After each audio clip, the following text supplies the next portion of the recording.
আসসালামু আলাইকুম। শুক্রবার ছাত্র এবং তাওহিদি জনতার বিক্ষোভের মধ্য দিয়ে অন্তর্বর্তীকালীন সরকার বাংলাদেশে আওয়ামী লীগকে নিষিদ্ধ করা হয়েছে।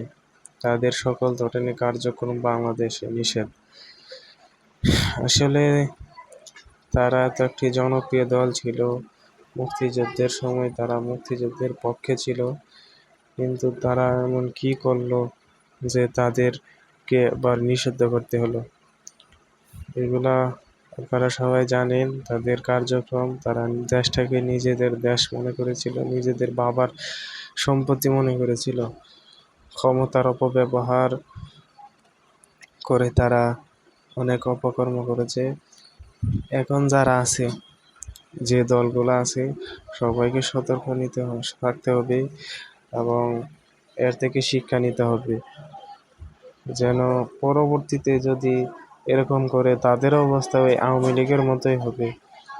So every politician be careful, and every political group be careful. They have to always write